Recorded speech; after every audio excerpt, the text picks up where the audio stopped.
Saudara dan saudari terkasih, Injil kita pada hari ini diambil dari Injil Lukas bab 4 ayat 38 sampai 44. Setelah meninggalkan rumah ibadat di Kapernaum, Yesus pergi ke rumah Simon. Adapun ibu mertua Simon sakit demam keras dan mereka minta kepada Yesus supaya menolong dia. Maka Yesus berdiri di sisi wanita itu lalu menghardik demamnya. Segera penyakit itu meninggalkan dia. Wanita itu segera bangun dan melayani mereka. Ketika matahari terbenam, semua orang membawa kerabatnya yang sakit kepada Yesus. Ia meletakkan tangan atas mereka masing-masing dan menyembuhkan mereka. Dari banyak orang keluar juga setan-setan sambil berteriak, "Engkaulah Anak Allah." Tetapi dengan keras Yesus melarang mereka berbicara karena mereka tahu bahwa Ia Mesias. Ketika hari siang, Yesus berangkat ke suatu tempat yang sunyi, tetapi orang banyak mencari dia. Ketika menemukannya, mereka berusaha menahan dia supaya jangan meninggalkan mereka. Tetapi Yesus berkata kepada mereka, "Juga di kota-kota lain aku harus mewartakan Injil Allah, sebab untuk itulah aku diutus." Dan ia mewartakan Injil dalam rumah-rumah ibadat di Yudea. Demikianlah sabda Tuhan. Terpujilah Kristus.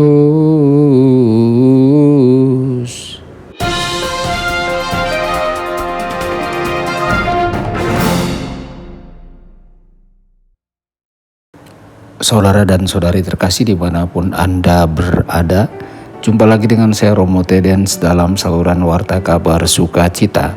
Semoga Anda semua dimanapun berada senantiasa dalam keadaan sehat dan bahagia.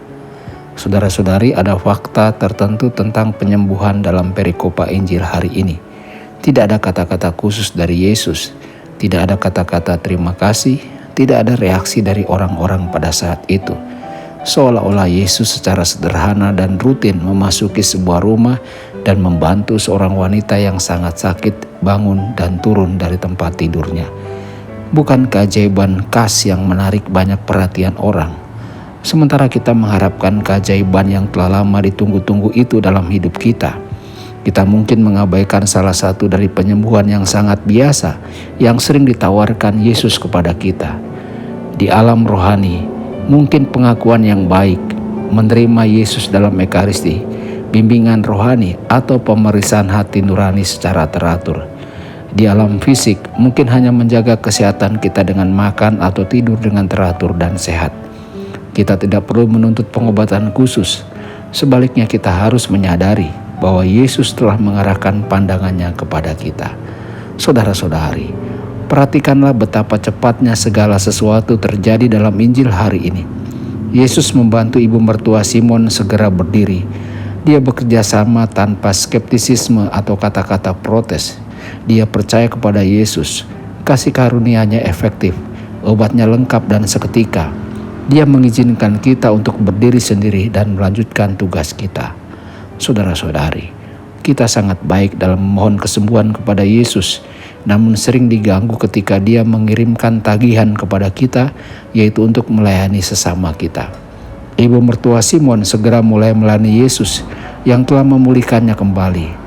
Dia segera melupakan dirinya sendiri, masalahnya, bagaimana perasaannya, berapa lama penyakitnya yang telah membuatnya mundur, dan malah berfokus pada kebutuhan sesamanya. Yesus membangkitkan orang Kristen dari kematian dosa dan memanggil mereka untuk melayani sesamanya. Orang-orang Kristen adalah orang-orang yang telah bangkit, yang panggilannya adalah untuk melayani. Tuhan Yesus memberkati dan menyertai Anda semua. Sabda Allah adalah kebenaran. Sabda Allah adalah kehidupan. Mari kita mencintainya, mari kita menghayatinya. Ya Tuhan yang ku muliakan,